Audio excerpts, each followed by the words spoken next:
কোনো মানুষ যদি সঠিকভাবে বিবাহের জন্য প্রস্তুতি নিতে পারে তাহলে আশা করা যায় আল্লাহ তাআলা তাকে একটি সুখের এবং সুন্দর জীবন দান করবেন। তো মোটামুটি 7টি বিষয়ে যদি কেউ প্রস্তুতি গ্রহণ করে তাহলে সে একটি সুন্দর জীবন উপহার পাবে।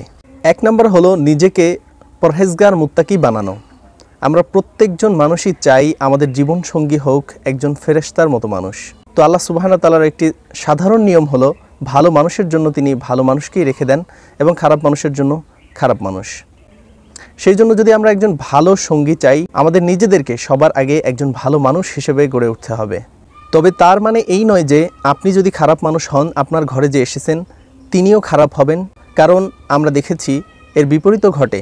যেমন ফেরাউনের ঘরে একজন সতী স্বামী-স্ত্রী নারী ছিলেন। তো আল্লাহ তাআলা মাঝে মাঝে পরীক্ষা করার জন্য বা অন্য কোনো কারণে এই নিয়মের বিপরীত করে থাকেন।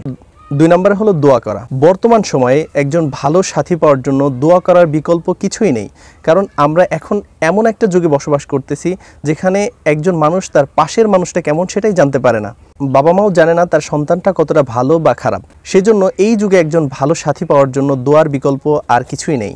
3 নম্বরে যে কাজটা আপনাকে করতে হবে সেটা হলো কম্প্রোমাইজ এবং স্যাক্রিফাইসের মন মানসিকতা তৈরি করা। স্ত্রীর ছোটোখাটো ভুলকে ক্ষমা করে দিতে হবে। স্বামীর যদি স্যালারি কম হয় সেক্ষেত্রে স্ত্রীকে সেটা মাথায় রেখেই তার চলাফেরাকে কন্ট্রোল করতে হবে, কারণ আপনি ভবিষ্যতে এমন একটা ওয়ার্ল্ডে ঢুকতে যাচ্ছেন যেখানে স্যাক্রিফাইস বা কম্প্রোমাইজ যদি না থাকে আপনি টিকতে পারবেন না। 4 নম্বরে আপনাকে হালাল উপার্জন নিশ্চিত করতে হবে, কারণ বিবাহের পরে আপনার উপরে একটি পরিবারের দায়িত্ব বর্তাবে। তাদেরকে আপনার ভরণ পোষণ দিতে হবে, অবশ্যই সেটা হালাল রিজিক হতে হবে, হালাল উপার্জন থেকে হতে হবে। 5 নম্বরে আপনাকে আপনার সাথীর অধিকার সম্পর্কে জানতে হবে। আমাদের সমাজে অনেক সমস্যার সম্মুখীন হয় মানুষ। স্বামীর কী দায়িত্ব রয়েছে, কর্তব্য রয়েছে সেটা জানা না থাকার কারণে, স্ত্রীর কী দায়িত্ব কর্তব্য রয়েছে সেটা না জানার কারণে, একে অপরের প্রতি কী দায়িত্ব কর্তব্য বা অধিকার রয়েছে এগুলো না জানার কারণে। সেজন্য বিবাহের পূর্বেই আপনাদেরকে এ সকল বিষয়ে জ্ঞান রাখতে হবে। 6 নম্বর প্রস্তুতি হিসেবে তালাক সম্পর্কিত জ্ঞান অর্জন করতে হবে।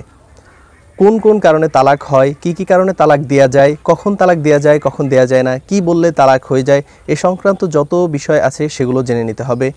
কারণ মানুষ তালাক দিয়ে ফেলে তারপরে কান্নাকাটি শুরু করে, এটা করেছি তালাক হবে কিনা, ওটা করেছি তালাক হবে কিনা। সেজন্য আমাদেরকে আগে থেকেই তালাক সংক্রান্ত স্পষ্ট ধারণা রাখতে হবে। 7 নম্বর প্রস্তুতি হিসেবে আপনাকে প্যারেন্টিং সম্পর্কে জানতে হবে এবং মুসলিম পারিবারিক আইন সম্পর্কে জানতে হবে।